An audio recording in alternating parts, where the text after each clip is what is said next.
sekarang kita sampai di part keempat ya. Part 1 tadi kita udah ngeliat gimana cara mengoptimalkan Instagram, ajib ya nggak, Instagram baru loh hitungannya itu. Gimana kalau Anda udah punya sekarang 10.000 follower, sebelum kemudian saya kasih tahu tipsnya untuk nambah follower lebih berkualitas, oh lebih ajib lagi. Nah, di part 2 kita udah ngebahas gimana caranya, satu tips saja tentang gimana caranya mengefektifkan Instagram Anda, ya nggak? Yang mungkin selama ini teman-teman baru ketahuan, oh kayak gitu. Di part ketiga tadi kita udah bicara gimana caranya membuat sebuah headline copywriting sederhana tapi benar-benar bisa menaklukkan customer. Wah.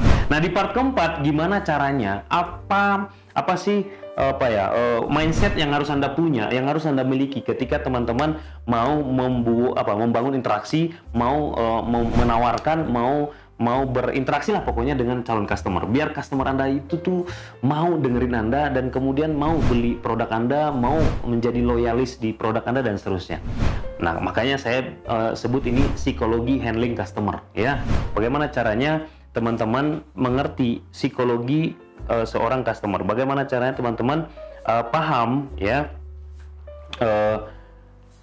pola customer memutuskan, ya enggak? Ya, ini sederhana aja sih. Judulnya saya bikin keren aja, ya nggak?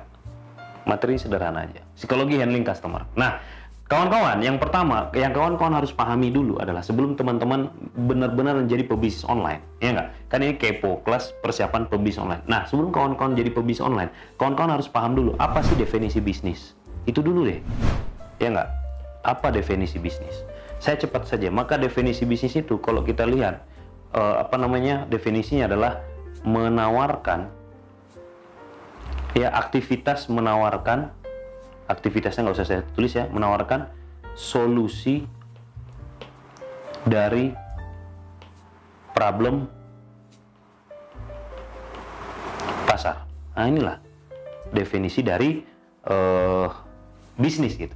Kata kuncinya kalau dilihat dari sini, kata kuncinya yang pertama adalah menawarkan. Jadi orang kalau bisnis itu mindsetnya harus nawarin, kawan-kawan. Nawarin itu tangan atas atau tangan bawah? Tangan atas kan. Jadi kalau Anda ditolak, nggak usah baper. Kan nawarin, gua mah. Dia mau ya syukur, dia yang beruntung. Dia nggak mau ya sudah, dia yang rugi. Kan gua nawarin. Apa yang ditawarkan? Solusi. Solusi. Solusi dari apa? Dari masalah pasar, dari problem. Jadi kata kuncinya kita harus ketemu dulu masalahnya, biar kita bisa tahu solusinya, biar kita bisa nawarin. Nah, gitu loh. Berarti kata pertama apa kata kuncinya, kawan-kawan? Yang harus kita tahu, yang pertama, problem. Harus tahu dulu problemnya. Nah, maka kemudian secara psikologi, kalau Anda mau, customer Anda mau dengerin Anda, customer Anda dalam tanda kutip takluk sama Anda, customer Anda kemudian berhasil Anda closingkan lah gitu ya ceritanya, maka yang harus teman-teman pahami, teman-teman harus tahu apa masalah dia. Masalah dia apa? Maka kemudian yang harus teman-teman pelajari adalah cara menggali masalah. Itu dulu. Jangan buru-buru jualan. Gali dulu masalahnya. Apa sih masalah dia? Kalau masalah dia keputihan, maka bicaralah tentang problem solusi dari keputihan. Bicaralah tentang bahayanya keputihan. Nggak usah melebar kemana-mana.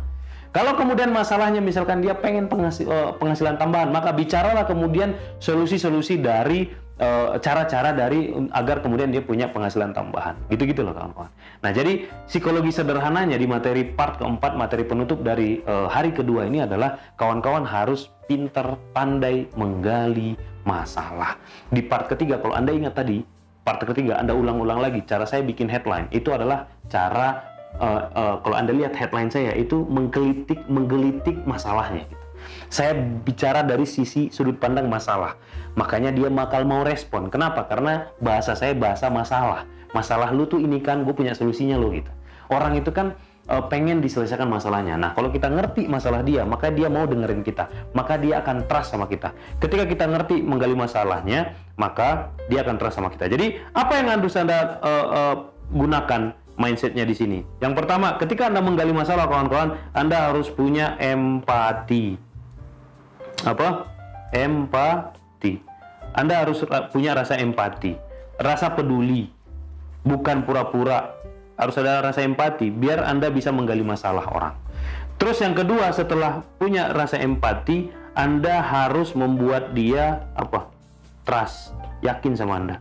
Dengan menggali masalah itu tujuannya adalah dia trust sama Anda. Ketika dia trust sama Anda, maka ini yang membuat dia closing. Ini yang akan membuat dia kemudian ya udah gue beli deh. Di di bisnis online itu semuanya kita lakukan by chat, lewat WA, lewat Instagram, komentar, kolom komentar, inbox, DM-an, lewat email. Nah, ini harus tahu teknisnya. Ya, harus tahu materi bagaimana caranya membuat chat, menghandle chat secara psikologi handling customernya masuk gitu. Nah, tapi secara garis besar ini teorinya yang harus kita praktekkan, dan saya mempraktekkan ini berkali-kali di berbagai macam produk yang saya jual, dan it works. Itu bekerja dan sangat efektif. Oke kawan-kawan, itu dia part keempat, materi kedua. Aji, dari materi pertama, materi kedua luar biasa ya, walaupun masih tipis-tipis tapi udah mulai kebuka peluangnya. Pastikan teman-teman hadir di hari ketiga, materi pamungkas dari kelas kepo ini, sehingga persiapan Anda paripurna dan siap tayang menjadi pebisnis online. Thank you, sampai ketemu di materi hari ketiga.